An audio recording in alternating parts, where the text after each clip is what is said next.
Money won't matter in 2036. কোনো টাকার প্রয়োজন হবে না বলছে ইলন মাস্ক। আরো বলছে বাইবেল এবং কোরআনে আমাদেরকে সতর্ক করা হয়েছে এই ধরনের মেধাবী মানুষ প্রতারিত করবে। আপনি কি আসলে এক্স্যাক্টলি জানেন যে কোরআন এবং বাইবেলে কি সতর্ক করা হয়েছে এবং কেন এটা আমাদের জন্য ইম্পর্টেন্ট? ৮০ বছর আগে ইউরোপে জিউদের যে অবস্থা ছিল এখন মুসলমানদের অবস্থা তাই। তাদেরকে গণশত্রুতে পরিণত করা হচ্ছে এবং এটা করতেছে ইলন মাস্কের মতো বিলিয়নিয়াররা কনসিয়াসলি, কারণ তারা জানে যে তারা ইউরোপকে যখন শোষণ করতেছে, ইউরোপের থেকে যত পারে টাকা এবং ইনফ্রাস্ট্রাকচার এবং যা কিছু রিসোর্স বের করে নিচ্ছে, যখন ইউরোপের মিডল ক্লাস কারো না কারো উপরে রেগে যাবে এবং রাগ ঝাড়বে, তারা দেখাচ্ছে স্কেপ গোটিং স্ট্র্যাটেজি, এই যে মুসলমানদেরকে। এবং এই স্ট্র্যাটেজিটাই ছিল ফেরাউনের স্ট্র্যাটেজি। আমরা যদি সূরাতুল কসাসের দিকে তাকাই, সূরা কসাসে ৪ নম্বর আয়াতে পরিষ্কারভাবে আল্লাহ বলতেছেন যে ফেরাউন পুরা তার জনগণকে বিভিন্ন ভাগে ভাগ করে ফেলছিল এবং পার্টিকুলারলি বনি ইসরায়েল ছিল তাদের নিচু জাত, যাদের উপরে তারা সব রকম অবিচার করত, সবচেয়ে ছোট চাকরিগুলা করাইতো, কোনো বেতন দিত না, নির্যাতন চালাইতো এবং তাদেরকে একদল আরেক দলের পিছনে লাগাই দিছিল।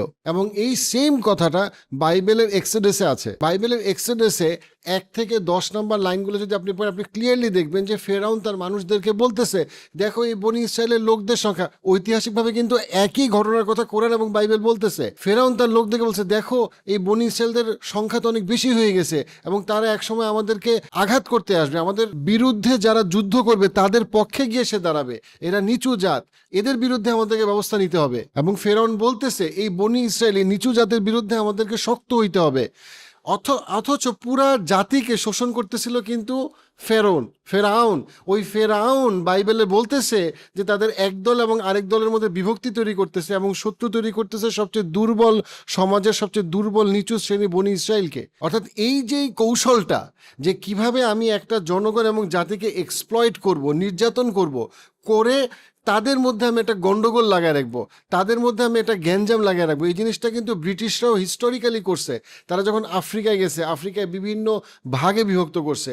যখন তারা এই ইস্ট ইন্ডিয়া কন্টিনেন্টে আসছে, ইস্ট ইন্ডিয়া কোম্পানি যখন এই ভারত উপমহাদেশকে শাসন করছে, মুঘলদের সময় কিন্তু মুসলিম এবং হিন্দুরা কোএক্সিস্ট করছে, কোনো প্রবলেম হয় নাই। কিন্তু ব্রিটিশরা মাত্র ১০০ বছর শাসন করার পরেই তারা এমনভাবে বিভিন্ন নিয়ম এবং পলিসি দিছে, ডিভাইড অ্যান্ড কনকর, পুরা জাতিকে তারা বিভক্ত করে ফেলছে এবং এক দলের পিছনে আরেক দলকে লাগায় ফেলছে। এবং ওর মাঝখান দিয়ে আসল কথা হচ্ছে ইস্ট ইন্ডিয়া কোম্পানির সমস্ত রিসোর্স এবং সম্পদ শুষে নিয়ে গেছে আফ্রিকাও থেকে, এবং গ্রেট আফ্রিকা থেকেও নিয়ে গেছে, গ্রেট ইন্ডিয়া থেকে নিয়ে গেছে। এবং ওই একই প্লেবুক এখন ইউরোপেই করতেছে ইউরোপিয়ান কর্পোরেশন এবং আমেরিকান কর্পোরেশনগুলা। নতুন ইস্ট ইন্ডিয়া কোম্পানির মালিকদের একজন, ডিরেক্টরদের একজন হচ্ছে ইলন মাস্ক এবং পিটার থিল, এবং তাদের এখন শোষণের একটা জায়গা হচ্ছে ইউরোপ। তাদেরকে যদি আপনি প্রশ্ন করেন ব্রেক্সিট কি মুসলিমদের জন্য হয়েছে, তারা বলবে না। ইউরোপের যে জনসংখ্যা কমে যাচ্ছে, বাবা মা কমে যাচ্ছে, সেটা কি মুসলমানদের করা হয়েছে, তারা বলবে না। তাদের আপনি জিজ্ঞেস করেন এই যে ইউক্রেনের ওয়ার, এই ওয়ারটা কি আসলে প্রয়োজনীয় ছিল? এই যুদ্ধে কেন তোমরা গেলা? ইউক্রেন যদি নেটোতে জয়েন না করতো তাহলে তো রাশিয়ার ইউক্রেনের যুদ্ধ হয় না। তাহলে ইউক্রেনের যুদ্ধে যাওয়ার কারণে যে বিশাল ইকোনমিক ক্রাইসিসটা হইলো, সেটা কি মুসলমানদের কারণে হয়েছে? তারা বলবে না। তাহলে মুসলমানরা বা ইমিগ্রেন্টরা আদৌ ইউরোপে কেন আসছে? অতীতে তারা আসছে কারণ ইউরোপ যখন আফ্রিকাকে ধ্বংস করছে, ইউরোপ যখন গ্রেট ইন্ডিয়াকে ধ্বংস করছে, তখন এই দেশের মানুষরা বাধ্য হয়েছে ভালো চাকরি এবং স্বপ্নের জন্য উন্নত বিশ্বে যাইতে, এবং সেই উন্নত বিশ্বটা ছিল ইউরোপ। আবার ইউরোপের মানুষ কি চাইছে যে তাদের লো পেইং জব এগুলো ইমিগ্রেন্টরা করুক। অথবা তারা কেন অবৈধ প্রবাসীদেরকে জায়গা দিছে লন্ডনে অথবা নিউ ইয়র্কে, যেন তারা সবচেয়ে কষ্টের কাজগুলা অত্যন্ত কম বেতনে, লেবার ল না মেনে ক্যাশে কাজ করাইতে পারে। তার মানে হইল ইউরোপ এবং আমেরিকার ব্যবসায়ীরা তাদের বেনিফিটের জন্য চাইছিল অবৈধ ইমিগ্রেন্টরা এসে কাজ করুক, পেট্রোল পাম্পে রাস্তা ক্লিন করুক, অল্প বেতনে ২-৪ পয়সা যা দিয়ে দেয়, এবং তারা তাদের পক্ষে কোনো লেবার ল না থাকুক। তারা কিন্তু মানবতার জন্য এই জায়গাটাকে দেয় নাই। তারা মানবতার গল্প বলে আসলে তারা সবসময় ব্যবসা করতে চাইছে এবং এক্সপ্লয়েট করতে চাইছে। অতীতে এই মহাদেশগুলোকে তারা নষ্ট করছে। ওই মহাদেশের মানুষরা যখন সামান্য সাধারণ একটা জীবনের জন্য এই উন্নত উন্নত বিশ্বে আসছে, তখন তারা তাদেরকে এক্সপ্লয়েট করতে চাইছে।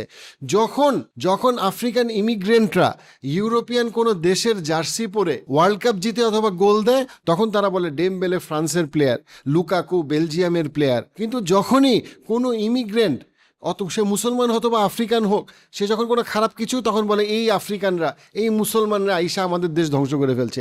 মানে সে যা কিছু, যখন সে এনএইচএসে যায়, এনএইচএস হচ্ছে তাদের হার্ট অফ মেডিকেল ইকোসিস্টেম, এনএইচএসে গিয়ে দেখে প্রচুর মুসলিম ইমিগ্রেন্ট ডক্টর এবং নার্স তাকে সেবা করতেছে, এটা তার কাছে ভালো লাগে। কিন্তু সে যখন রাস্তায় গিয়ে দেখে যে মুসলিম ইমিগ্রেন্টরা গত 40 বছর ধরে কষ্ট করে টাকা জমায় একটা বাসা কিনছে, আর সে কোনো বাসা কিনতে পারতেছে না কারণ তার ক্রেডিট কার্ড লোন আর হাউজিং লোন, তখন সে বসে বসে গালাগালি করে। যখন সে চাকরির ইন্টারভিউতে গিয়ে দেখে যে তার থেকে কোনো একটা মুসলিম ইমিগ্রেন্ট ভালো পারফর্ম করছে, তখন তার মধ্যে জেলাসি তৈরি হয়। তারপরে সে ইলন মাস্কের টুইট দেখে, যেখানে ইলন মাস্ক বলতেছে তোমাদের সমাজের মূল সমস্যা তো এইটাই যে তোমাদের সমাজ নিয়ে যাচ্ছে মুসলিমরা, তখন তার জেলাসি থেকে, মূর্খতা থেকে, বর্বরতা থেকে সে মুসলিমদেরকে হেট করা শুরু করে। কিন্তু আসলে মাল্টাই মিলিয়নিয়ার এবং বিলিয়নিয়াররা গত 10 বছর ধরে অ্যাক্টিভলি ইউরোপ ছেড়ে কোথায় গেছে? যেখানে ট্যাক্স হেভেন, যেখানে ভ্যাট ট্যাক্স অনেক কম। তারা তাদের দেশের কথা, মহাদেশের কথা চিন্তা করেনি, তারা তাদের ব্যবসার কথা চিন্তা করছে। এই স্ট্র্যাটেজিটাই কোরআন এবং বাইবেলে দেয়া আছে। এই ইলন মাস্কের এই বক্তব্যগুলোকে আমাদের পুরো ফ্রেমে চিন্তা করতে হবে। সে তার কোনো রাগ অথবা অন্ধতা থেকে মুসলমান অথবা ইমিগ্রেন্টদের পিছনে লাগে নাই। তার মূল চিন্তাটা খুবই সিম্পল, আমি চাই ট্রিলিয়নিয়ার হইতে, আমরা চাই অল্প কয়েকজন ট্রিলিয়নের হইতে, ওয়াইল সাধারণ মানুষরা একজন আরেকজনের সাথে মারামারি করবে এবং তাদেরকে আমি বিভিন্ন ডিলিউশন দেখাবো, which leads to the second point. Second পয়েন্টটা হচ্ছে গিয়ে এমন একটা পৃথিবী আমরা তৈরি করব, আমরা অল্প কয়েকজন এত জ্ঞানী হয়ে গেছি, আমরা এমন একটা ইঞ্জিনিয়ারিং মার্ভেল নিয়ে আসছি, ইঞ্জিনিয়ারিং স্যালভেশনের মাধ্যমে তোমাদেরকে আমি পৃথিবীতে জান্নাত বানায় দিব। জান্নাতের কনসেপ্টটা মূলত কি? যেখানে এত প্রাচুর্য তোমাদের কিছুই করা লাগবে না। এবং এইটাকেই সেই ইকোনমিস্টের সাম্প্রতিক এই ইন্টারভিউতে বলছে, এত উঁচু একটা টাওয়ার আমি বানাবো ইঞ্জিনিয়ারিং করে, যেটা দিয়ে আমি জান্নাত দেখতে পারবো, জান্নাতে পৌঁছা যেতে পারবো। তা না হইলে আমরা কি নিচু এই পৃথিবীর মধ্যে বিভক্ত হয়ে থাকবো? যেন মানুষ আমাদের নাম চিরকাল জানতে পারে। খেয়াল করেন মানসিকতাটা। ইলন মাস্ক একই কথা বলতেছে, তোমাদের কোনো টাকার অভাব হবে না, আমরা কি একটা বানায় ফেলবো এবং তোমাদের কোনো প্রয়োজন থাকবে না, এবং তোমাদেরকে নিয়ে আমি পৃথিবীর বাইরে চলে যাব, ওইখানে গিয়ে আমরা বসতি করব, পৃথিবী তো ময়লা বিষাক্ত হয়ে গেছে। এই যে মানসিকতাটা সেম। আসলে কি ফেরাউন কখনো ওই টাওয়ারটা বানাইতে পারছে না? সূরা কসাসে একই কথা, সিমিলার কথা বলা হচ্ছে। সূরা কসাসের 38 নম্বর আয়াত আপনি দেখেন অনুবাদটা, ওইখানে বলা হইতেছে ইয়া হামান, ফেরাউন বলতেছে, হামান হচ্ছে তার খুব ডান হাত যেটাকে বলে আর কি, চলো আমরা এমন একটা টাওয়ার বানাই, যে টাওয়ারটা বা যে আমরা এমন একটা স্থাপনা বানাই, যে স্থাপনাটা এত উঁচু, যেটা দিয়ে আমি মুসা আলাইহিস ইসলামের যে রব আল্লাহ, তাকে আমি দেখতে পারবো। অ্যাজ ইফ তার সাথে আমি একটা বাকবিতণ্ডায় যাব, তার সাথে একটা বোঝাপড়ায় আমি যাব। এতটা অ্যারোগেন্ট ছিল ফেরাউন এবং তার বাহিনীর লোকজন। এবং এই সেম হিস্টোরিক্যাল ঘটনাটা কিন্তু আমরা বাইবেল এবং কোরআনে দেখতে পাই। এবং আপনি যদি ইলন মাস্কের ব্যক্তিত্ব এবং বৈশিষ্ট্যটাকে আপনি যদি খেয়াল করেন, দেখবেন যে এই ইলন মাস্ক যখন 1-2 বছর আগে বারবার সবাইকে গিয়ে বলতো যে ভাইয়া, আর্টিফিশিয়াল ইন্টেলিজেন্সের অগ্রগতি মানব জাতির জন্য একটা অনেক বড় ঝুঁকি, আর্টিফিশিয়াল ইন্টেলিজেন্স মানুষের অনেক ক্ষতি করতে পারে, আমরা বুঝতেছি না আমরা কত বড় বিপদে যেতে পারি। আজকেই যখন সে নিজে কোনো একটা বড় আর্টিফিশিয়াল ইন্টেলিজেন্স কোম্পানির মালিক হয়ে গেছে, এখন সে প্রফিট এবং অ্যারোগেন্স এবং সে যে সমস্ত পাওয়ার কন্ট্রোল করবে, এই জায়গা, এই মানসিকতা থেকে সে এখন অন্ধ হয়ে গেছে। লোভে, লালসায়, গর্বে সে অন্ধ হয়ে গেছে। এখন সে মানুষকে এমন স্বপ্ন দেখাচ্ছে যে স্বপ্নটা যে সে মিথ্যা, এটা সে নিজেও ইদার বুঝে না, অথবা বুঝলেও মানুষকে ডিলিউশনে রাখে।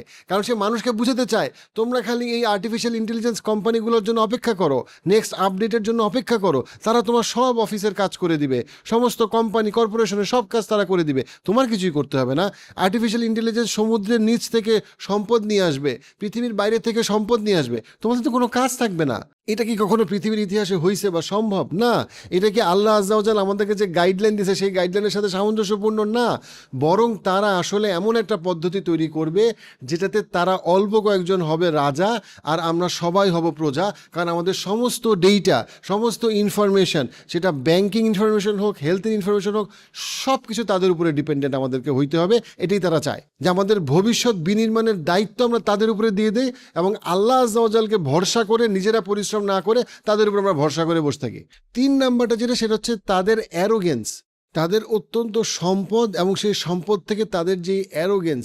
এই ব্যাপারে আমাদের কোরআন এবং বাইবেলে কি বলা হয়েছে? কোরআন হাদিসে আমরা কারুনের গল্প জানি, এবং আপনি যদি জুড, বাইবেলের অনেকগুলা গ্রন্থাবলীর মধ্যে একটা হচ্ছে জুডের 1 নম্বর চ্যাপ্টারের 11 নম্বরে দেখেন, আপনি উক্তিতে দেখেন, আপনি দেখবেন তাদের একটা ক্যারেক্টার করাহ। এই ক্যারেক্টারটা আপনি পাবেন।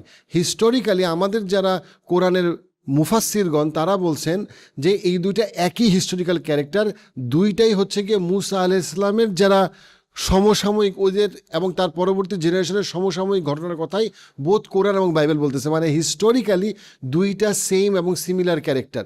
এবং দুইজনের ক্ষেত্রে আমরা কি জানি বোধ কোরআন এবং বাইবেলে, সেটা হচ্ছে গিয়ে যে সে মুসা আলাইহিস সালামের অনুসারী হয় নাই, কারণ তার এত বেশি সম্পদ এবং প্রাচুর্য ছিল, সেই গর্ব অহংকারে সে নিজেকে স্বাধীন এবং সার্বভৌম মনে করত।